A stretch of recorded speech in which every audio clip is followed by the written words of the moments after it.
here. Thank you for all the leaders in the chat. And like Adam Gagino, you know something? You know something, Adam Gagino? Adam Gagino's freaking fun. He's fun. He's ridiculous. He's radical. He takes energy. He amplifies in the most beautiful, loving like way all the time. Adam Gagino's fun. And like I would say his fun right now is at like a 4. Because I know that Adam Gagino is like 10 times more fun. So Mr. G, how are you feeling? What's present for you here on Fun Friday? Well, I'm definitely looking forward to having a lot of fun this weekend. I'm probably at a 4. I don't know if you remember, I think you do, but there's apparently an intervention with me today. So, you know, I'm working in the fun now, but yeah, I am super, super excited for to go from a 4 to a 9.9 this weekend for sure. Right on, man. And brother, I mean that with all the love in the world. You are the most fun, 100%, and always jabbing, always poking. So I have to say, Fernando, I have to say that you've been very vulnerable and open around your fun. And as of the last several weeks, I mean, I have seen it shine through. You have just really went from probably you were somewhere around a 4 or 5. And I think you're up in the 9s right now, brother, on a regular basis. So I need to honor you for that. And I need to model what you've been up to.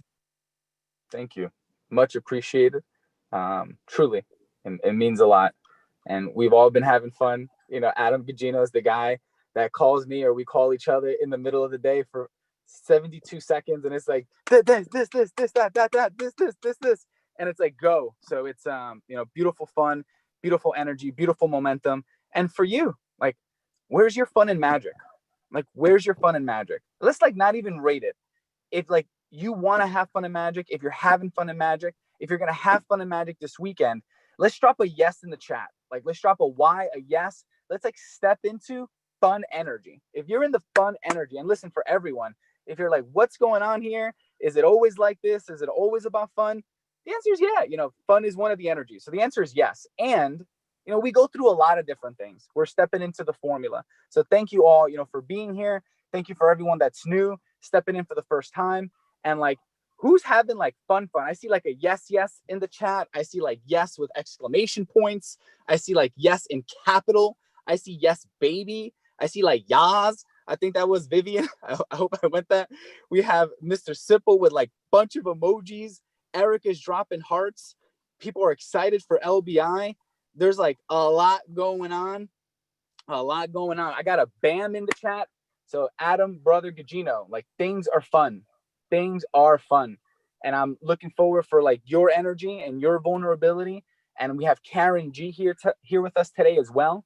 So we're going to be having like a multitude of conversations, you know, truly, we really are. So Mr. Gagino, like share with me this, or actually, you know, as I channel like inner Sean Callagy, inner formula, because that's what begins to happen when we like have a language and a format, you know, we're able to channel distinctions. And when I was stepping into my fun, because, you know, Sean and Adam like call me like RoboCop, not really Adam, but RoboCop, like RoboCop is the seriousness. And when I remember asking Sean, like, hey, how can I step into more fun? Like, how can I be more fun? Because I know I'm fun. And he goes, just laugh. Whenever you hear something that's ridiculous, silly, funny, anything, just laugh. Just begin to laugh. And listen, straight up, that's what I did. I started just giggling over like the craziest things. I started laughing at you with your sweatbands. You know, that thing, you have it on. Of course you do. And that was stepping into fun energy. So Mr. Callagy, we have Adam here speaking about vulnerability. We're talking about fun. We have Karen G. You know, he's a guest here today on the Huddle. And we got you like revved up 5 wide. So like, what is happening, sir? Just fired up and ready to go. Having fun on this Fun Friday down in Long Beach Island. Excited for all of those that will be arriving today and coming on down. And really, really fired up about that. And fired up that you're here today and that we're connecting and that it's Fun Friday. And so grateful for people being here. And yeah, if this is your first time, this is about unlocking your money, time, magic at a whole new level. And we talked about a couple of days ago, leaning in on some of Adam Gugino's fear, because the fundamental theme of this week is how our fear of rejection stops our zone action, right? Stops our zone action, and how it leads us to not leaning in during agreement formation, which of course is what we talk about, because we don't hook, we don't pitch, we don't close. And I'm even like, let's even start to think about reframing prospects and leads. These are human beings. These are people that we're all dealing with. They're humans, like they're people, right? And it's like, well, no, I'm a B2B person. Okay, that B2B is owned by a human being. Why I just work with giant corporations? Okay, there's human shareholders, right? There's a person in HR that makes the decision. There's a CEO of the company. If you have a giant, structure, there's a person somewhere in there, right? And especially with most of us work with businesses that are small to mid-size. And if we're working with small to mid-size companies, these are people that are, most of them are self-employed at some level, or really, even they have 30 people that work for them, 50 people, 20 people, 100 people, these are folks that are making their income very directly related to everything that's happening. So they're people, they're people. So Adam Gugino, how are you today, sir? And thanks for Karen for being here as well. So what's happened with you, Adam? Good morning. Good morning. I'm excited to be here and to be vulnerable. I also, though, I want to butter you up real quick before we get started, for sure. And I just have to really honor you, because after last night and really the whole week, the way you've addressed certain topics that have been presented to us, we've never lived in a more polarized time. And I think, especially on these calls, there's people on one end of the spectrum, from one end all the way to the other, and everything in between. And I don't know if there's anyone in the world that has the ability to be able to speak into the listening of like each and every person across the board, everybody really having their voice heard, even some people even speaking. And it's incredible. I'll make a bold proclamation. I don't know anyone that's ever done it better. I mean, we talk about the presidential candidates right now and the president. Forget that. Any president that I've ever seen, any presidential candidate I've ever seen, in my opinion, you do it better than anybody that I've ever met or interacted with. So I really need to say that before we get started with my intervention. Brother, I mean, I'm overwhelmed, and thank you, Adam. And I certainly can improve, without a doubt, and that's what mastery is all about. You're not perfect. Yeah, and every day. So thank you. Every day, I'm working to get better. And I think as my level 5 listening, I've had the privilege of doing about 100 speaking engagements a month. It's a real number, 100 public speaking engagements a month for the last couple of months. And that number is continuing to rise. And so you're like, how's that possible? It's a real number, there's zero exaggeration. And I could break it down happily for everybody. I might as well, because I said it. So 21 huddles a month, 21 real raws a month is 42. This month we're doing 24 real raw opens. We're at then 66. We do now 16. It's now 20 group coaching calls a month. We're at 86. We do the Tuesday and Thursday night calls. We're at 94. With those, I do 8 podcasts a month on average. That's already 102, and there's more. Like I did a call last night with somebody's team. So it's north of 100 speaking engagements a month. And that's, as when I was first studying the work of Tony Robbins, I remember him saying that the reason he became such an incredible speaker is when he joined Toastmasters. He was, I think, the best speaker in the country in Toastmasters one year early on. And he worked so hard at it. It's incredible. And he was speaking 3 times a day. So he was speaking 3 times a day, 60 times a month. And I remember thinking, like, someday I'm going to speak more than that, like to just get better and better. And it's like, we're here now. It's 100 times a month.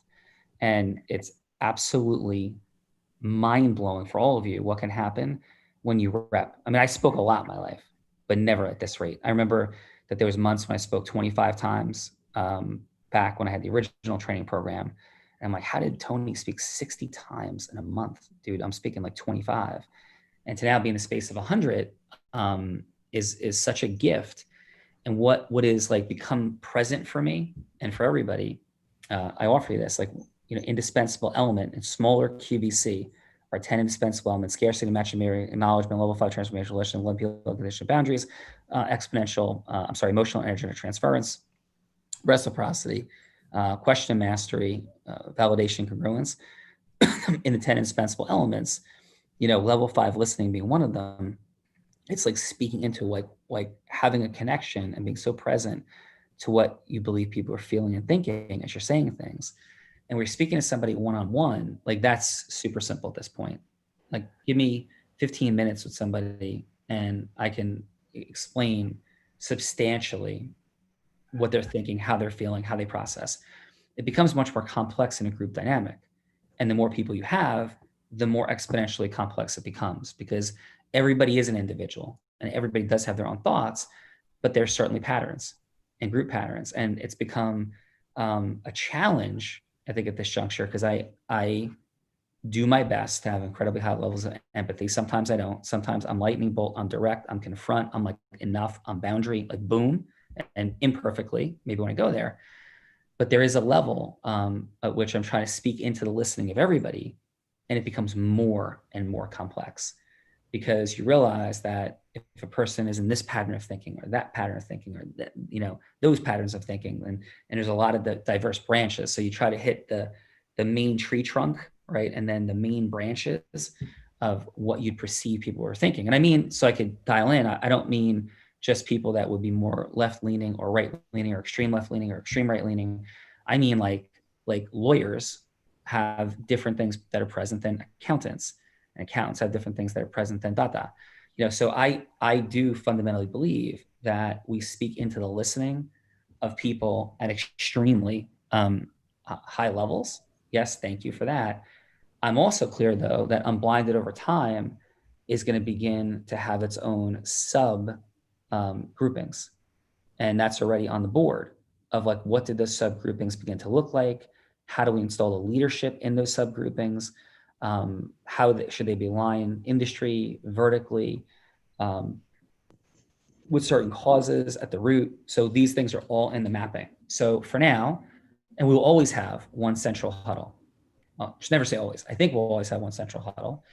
And eventually, though, we will have sub special interest groups. So the 8 a.m. call and mastery, perhaps that over time inside the programs begins to get not replaced. That time slot begins to become occupied by different sub verticals, with leaders that are directly affiliated with Unblinded emerging. And those are things we're going to talk about this weekend. We'll be announcing more about next week. But again, this is hopefully a model that doesn't exist in the world. I believe that. I'm very confident that. And we said from day one that we win Unblinded when I'm sitting in the last row of an upper deck and nobody even knows who I am. And I continue to maintain that vision and that belief. And that's why I named it Unblinded from day one.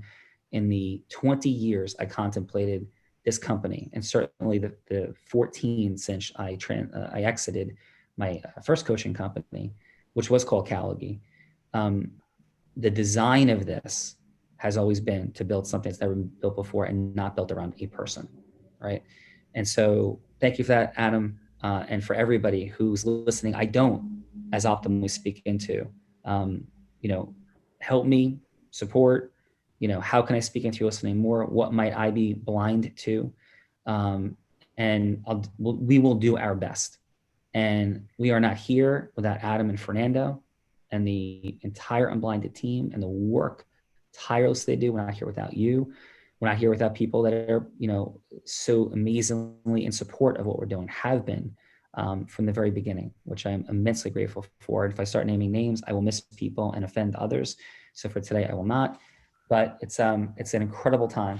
And this weekend is going to be a new base camp, and we're going to come out of it with a tremendous acceleration.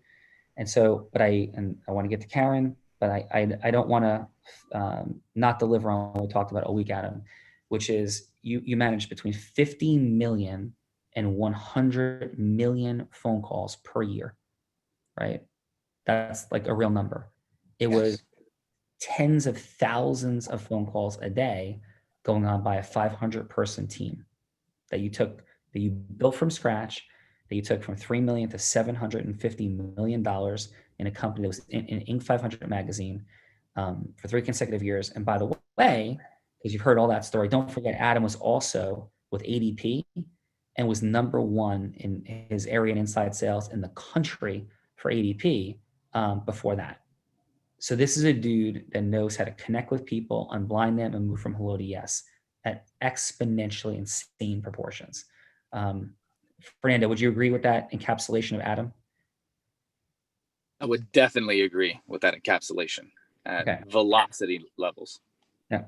So Adam, but you still have fear of rejection. I think we discovered. And so when is the last time, without naming a name, just date, that you felt rejected? Yesterday, again. All right. And so what is your rule for when you feel, Adam Gugino, with all that background, all that success, when is the last time? And by the way, I feel it. You are, and sometimes we can confuse heart-centeredness and goddess energy and love, right? With having susceptibility for fear. And that those things, I want to like break that pattern. They're not correlated. So you could be loving, centered goddess energy and have boundaries and make things happen. And there's a lot of examples in this movement of people like that, right? And that men and women, right? And so the ability to step into Zeus energy and be decisive with boundaries is not a male or female trait, right? It is, and nor is being heart-centered have to correlate to not being able to move into Zeus energy. And that's why there's a lightning bolt, right? That's the disruption. That's the Zeus energy. That's the certainty. Decision. Lightning bolt is decisive. It is energy. It is clear. It is happening. It is there, right? So Adam, with all your love and heart-centeredness, what is your rule about when you feel rejected? That, by the way, Adam creates for himself 100% and decides, okay, I'm going to allow myself to feel rejected when the following things happen, right? What is it that you've been functioning under for the last month, maybe years, but just the last month? As Adam exists, or actually as of today, what is the actual rule in your nervous system, not intellectually, the one that makes your being function as it does? What is it? I'm very clear on it. When I feel that I've failed in having somebody see what they're not seeing in my ability to provide them with a solution that could solve their pain and suffering, and that failure of them, me failing them, creates rejection. The other side, there's two parts to it, because I add this layer, which is probably equally, or I don't know how to compare the rejection feeling, but letting down as well, the team or the people that count on me to have people see what they're not seeing and have breakthroughs. So it's the two of those combined creates a feeling of rejection. Okay. So to speed this along, for the sake of the huddle, we've had some long ones this week, and we're getting back on target at 15 to 20 minutes. So to speed this along, those beliefs, those rules serve you. Like every belief, every rule that you have serves you. And what we mean by rule, in case you're like, what are we talking about? It means you have a rule for when you feel happy. You have a rule for when you have feelings you want to experience, and you have rules for how you get there. You have a rule for when you get angry. If they're 1 more minute late, and if they don't call me in 1 minute, I'm gonna be so pissed. That's a rule. And you set up an if then. And our nervous system works that way. Like, oh my God, if somebody gives me a gift, if somebody gives me flowers, it means they love me. If somebody texts me, hey, looking good, it means like I look good. If I don't get that text, it means I don't. Like, we can have if-then rules all the time in a million different ways. And so the point one is you have rules for every emotion you experience, for feeling lonely, for feeling sad, for feeling rejected, for feeling like you're failing. Adam used the word failure. Oof, heavy word, right? For feeling like you're winning, for feeling like you're succeeding, you have momentum. Some people, it's like, okay, yeah, I got all my work done this week. I feel really good. I posted all my social media pictures and my quotes. Not making fun, but that is a rule, but it may not be true. And that's the key. our rules aren't necessarily true. And for most of us, they've been given to us by the conditioning around us. And we have not intentionally selected them. We have not intentionally selected them. And going all the way back to when I was in coaching school in 2003, one of the earliest exercises we did was to intentionally examine some of our belief structures, right? And when we did, that gave me an access point. And Tony Robbins does a similar thing in his book, Awaken the Giant Within. And now there's, in many different places, there's some standardization of this in coaching, but I don't see it manifesting consistently in people. And in our work here in Accelerating Money, Time, and Magic, rejection is at the core. We say there's two fears: rejection and failure, right? And I see people hesitating every day in the real world and every conversation. Wait, what do I have to do? I'm confused. I don't know what's happening. That's called fake confusion. Fake confusion because people are afraid of being rejected. So they may have a little thing not completely clear on, like, wait, do you want me to park 2 feet from the house or 3 feet? Like, they may have that confusion.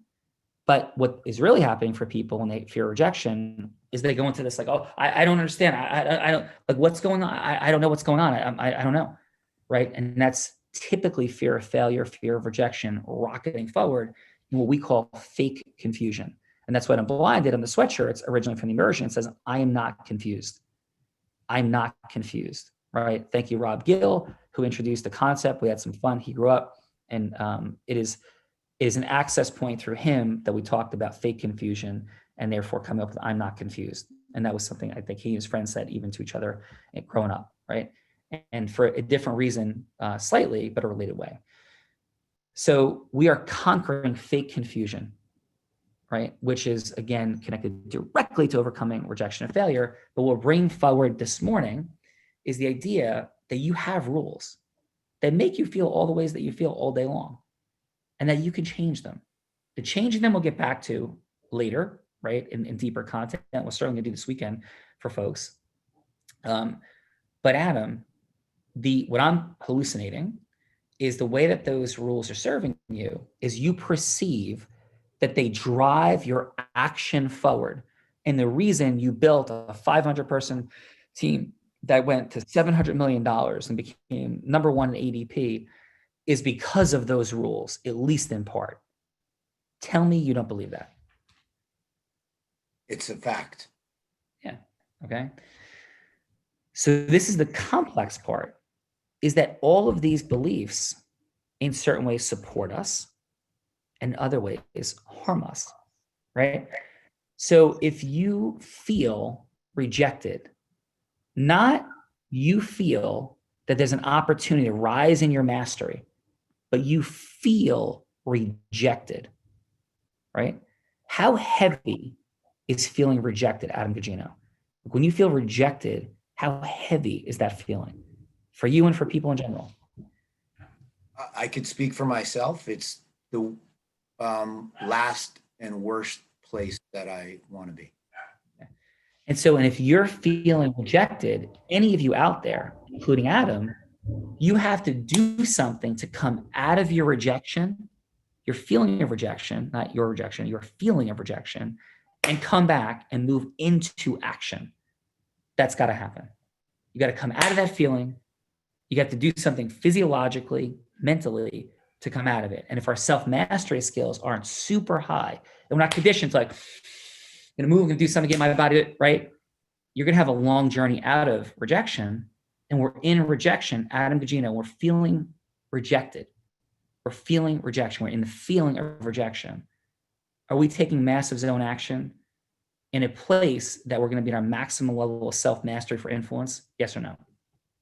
Absolutely. So one thing for sure, that as much as that feeling is created in those moments, I am completely conditioned to move on and make the next phone call, to face it head on and let it go very fast. But it just hits hard, and then I move.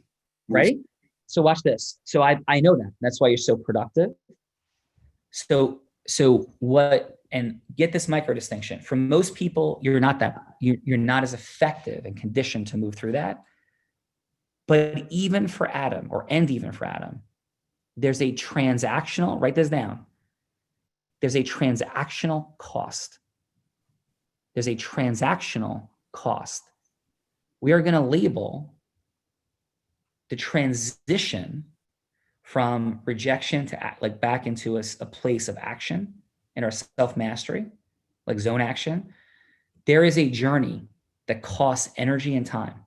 Now, Adam may pay a very small price for that transition, right? A very small price for that transition, but he's still paying a price. And most of you are paying a much larger price. Some of you are paying a similar price to Adam. Maybe somebody out there paying even a lower price, but I could tell you who's paying a lower price. The people who never feel rejection in the first place. They're paying no price. So what I offer to Adam this morning, each of you, is to reframe that entire belief into, hey, when somebody, I offer this, when somebody is not communicating, doesn't go from hello to yes, it's either because my level of mastery can be accelerated and my execution in this moment of the process of unblinding them to the value, like opening their listening, putting something at stake, conveying my heroic unique identity, and moving forth in agreement was somehow suboptimally executed, and or I still have another level of mastery to achieve, and or this person, truly doesn't want or need more money, less time, more magic, and they should say no, right? Because they're completely satisfied in every way of their life and where they are, right? They're not in a place of growth and acceleration. They're just in a place of like status quo, which is a beautiful place to be if somebody decides they want to be. We're not judging anything that anybody does. So the offer is, Adam, what would it look like if there just is no rejection? Like rejection is eliminated from the landscape. How to condition that in this weekend, future conversations, but let's each hold space for that possibility. Like let's each hold space for that possibility that we could literally rewrite every single belief and condition it into us. I will say for me, I have eliminated rejection as to a 9.999999, because you can never know where you may have a blind spot that it could occur. Fear of failure, which we will talk about extensively next week, that comes up for me, right? That comes up for me. Rejection, I no longer allow, my rule on rejection is this: the only person that can reject me is me. And I don't want to completely eliminate rejection. I want to reject myself when I behave out of integrity, in a way that's material and matters, meaning like I haven't applied that to certain things. Like if I'm late, that's maybe a conversation for a different day, because I feel like I'm there in integrity in a larger conversation, which is to over deliver in every situation that I'm in. And if I haven't completed the delivery, then yes, then I give myself some permission to be late. Maybe that rule may be bad. I'm not sure yet. I'm still evaluating. I've been evaluating for 10 years, right? But that's my rule. And for that, I don't feel rejected. I'll feel empathy, right? I'll feel the need to deliver something to compensate for that dynamic and want to make sure I crush it in that next situation. But I've adopted that rule and I've modeled it after some person that I model a number of different things in my heart from, that happens to be very tall and very big. But it's still present for me as a possibility. But if I were to do something that I feel is dishonest, deceptive, I avoid something, I don't say something inside to somebody for a period of time because I don't want to hurt their feelings, I'm somehow being caretaking, I will allow myself to feel reject myself and say, not living consistent with your commitments and your boundaries, etc. But there's nobody externally that I'm going to give that power to, because it doesn't serve anything I'm trying to accomplish in the world. So Adam, how does that resonate for you? Adopting a belief there is no such thing as rejection, period.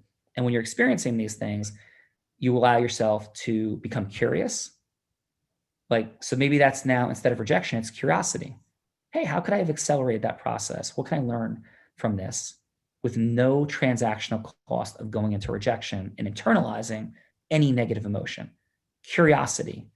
Other things you may have more optimally, but curiosity could be one. Excitement for breakthrough next time could be another. How does that resonate for you? It absolutely resonates. I do always think, I always go to that when I've mentioned failure, to that what could I have done differently? I do, part of the rejection is on myself as well, because I feel like I could have done something different, and what can I do next time? So I think I need to just focus more on that than that feeling of rejection. I wouldn't focus on it. I'd change the rule. And by the way, we'll get to next week. You didn't fail either. We'll deal with fear of failure next week and how easily all of us set up our rules about failure versus success. We'll get there next week. And that's the theme for next week. And so fear of rejection, right, is just rewrite the rule. Just literally rewrite the rule in your journal. So love you, brother. And I know I'll rewrite it. Yeah. So I know Karen as well, and we'll talk more about the emphasis on next week. And for each of you, what is your new rule about rejection? It's your choice. The question is, how does your rule serve you? What is it costing you? Because for Adam, it's costing him energy, time, additional growth, acceleration. And if we explore it enough, there's unquestionably places of approach avoidance for him. There are for all of us, because if there's rejections out there, we're going to avoid it. So there are people and situations that he is going to subtly, subconsciously, or semi-consciously avoid approaching if he feels like he might expose himself to rejection. Let me have a little fun. Let me have a little fun there, Sean, because you hit one more. We'll definitely, if you were prepared to move on, we will. But in that space of approaching the opposite sex in order to potentially have a conversation to, go out on a date or just give a phone call to, you just kind of nailed another one there. So thank you. That's it. And this is simple models, man. This is science. So thank you for that. This isn't like mysticism. This is science. It's how our brain works, how our nervous system works. My heart goes out, and let's talk more about that, brother, because you are amazing. And I would, if my sister wasn't married, I would hope that my sister would be with a person exactly like yourself. And I couldn't think of more of a gentleman, more of a heart-centered human being. And I love you, brother. And my heart is heavy to even hear that, right? You are privileged to be with a wonderful woman, and any wonderful woman is privileged to be with you. That is a fact. You're amazing. Thank you. Thank you.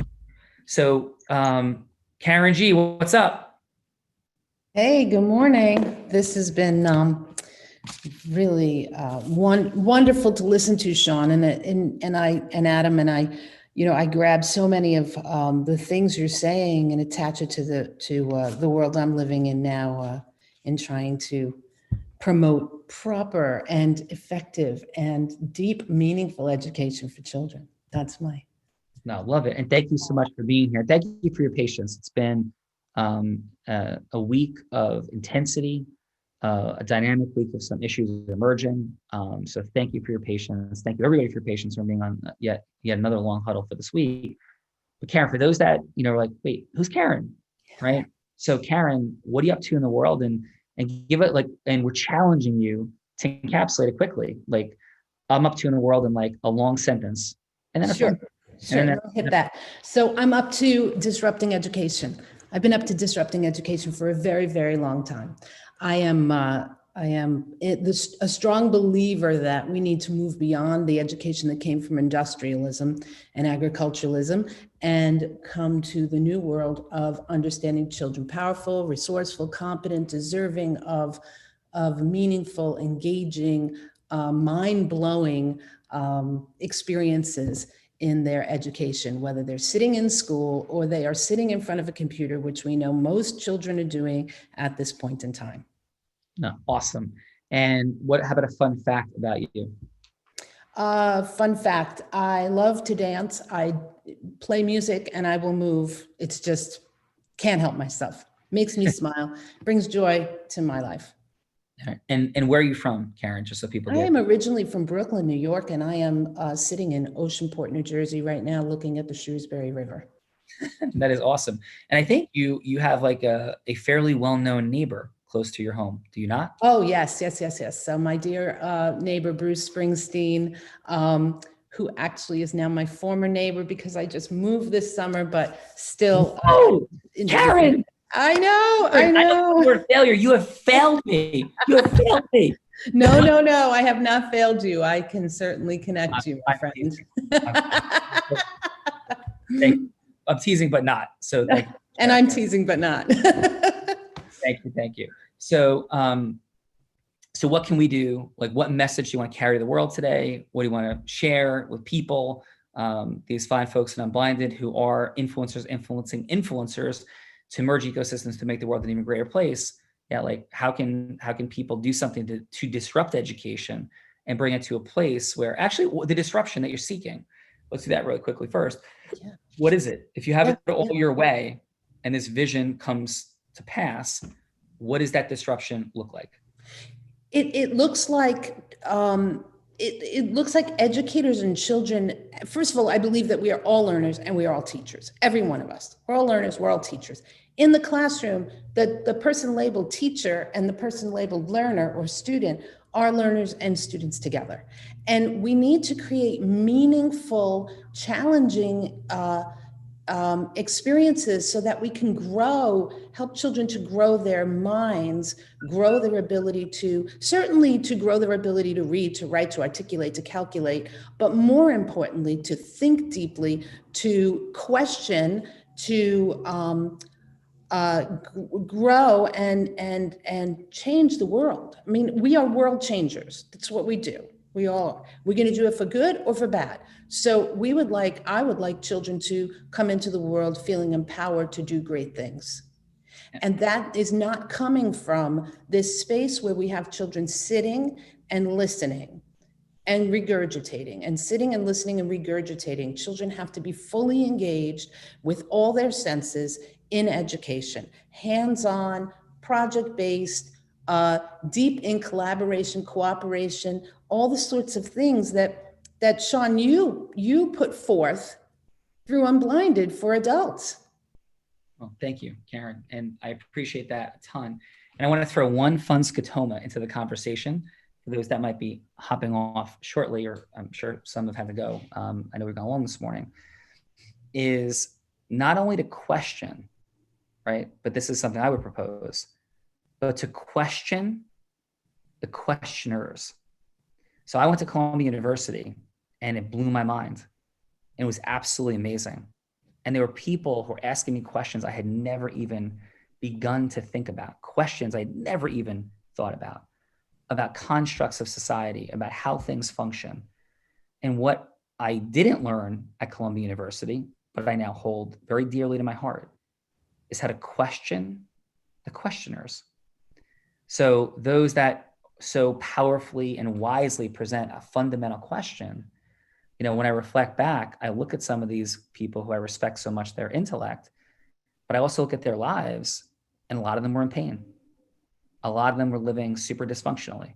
Mm-hmm. A lot of them had drinking problems, had drug problems.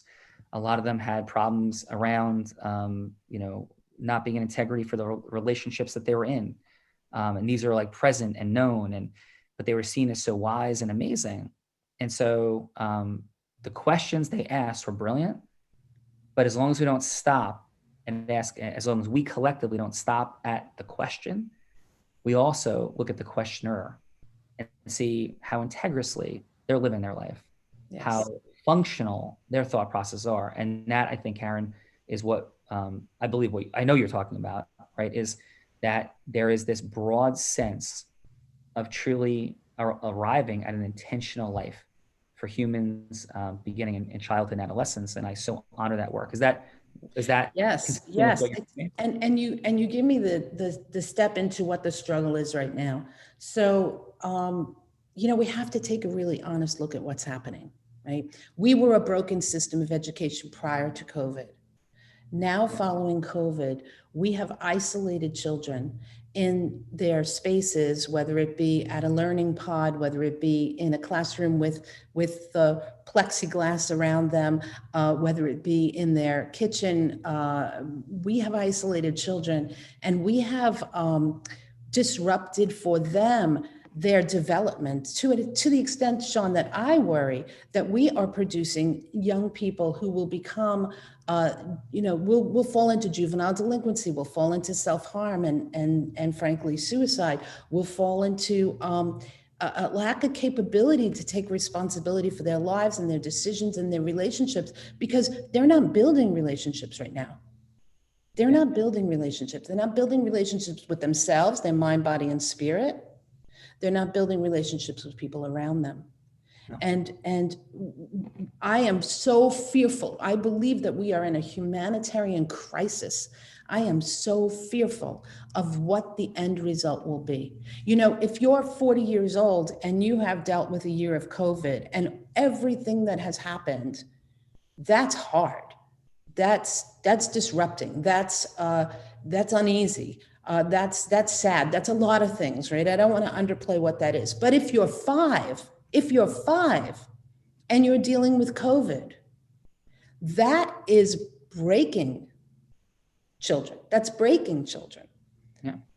So Karen, what I'd love to do is continue this conversation, another session next week, because I want to dig into a couple dynamics and get your thoughts. But I'd like to do two things before we wrap up for today. Number one, I'd like to ask you, what is your rule about you personally, Karen, feeling rejected? Like when is the last time you felt rejected? Not situational, just when is the last time you felt rejected in a professional setting? I'm not asking personal. If at all, doesn't have to be. Yeah, I don't generally hold on to rejection. Okay. It will get in the way. It will get in the way. And so for me, rejection is something that I have desperately have learned, not desperately, have learned to set aside. Okay. Rejection for me can come on a personal level in my close relationships, right? Family, particularly. And so just a quick thought. So Karen could also reframe that. Great job, Karen. That's why you're taking massive action. But it's like, I let go of it quickly. Like, what if rejection doesn't even exist? It's just holding space for that possibility.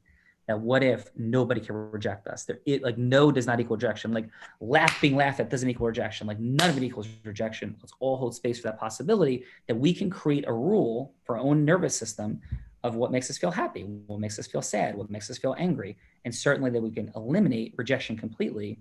And I offer that as a possibility that would be in great service of all of us as a possibility. So let's hold space for that. And second, Karen, what's a call to action though? So people want to know more of what you're up to, more of what this is about, where it's going. What would you like people to take action on, if anything, in the conversation we're having? Yeah, so I would like people to reach out to me if this resonates with them, if they are concerned or want to be a part of this movement to disrupt education. I can be reached at my professional location, which is Voyagers Community School. So director at Voyagers Community School. You can also find me at Karen Giuffre, Giuffre, Mentoring for an Education Revolution. You can find me aside Peter Swain, creating some new and innovative products and ways to reach children. I love Peter and his power of making change. We all know about his ability to lead a team and save 30 children from sexual slavery. And I am blown away by that, but not surprised.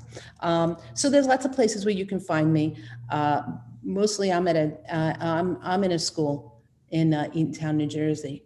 And Voyager School is on the path of doing exactly this, right? Yes, absolutely. A new format, new way.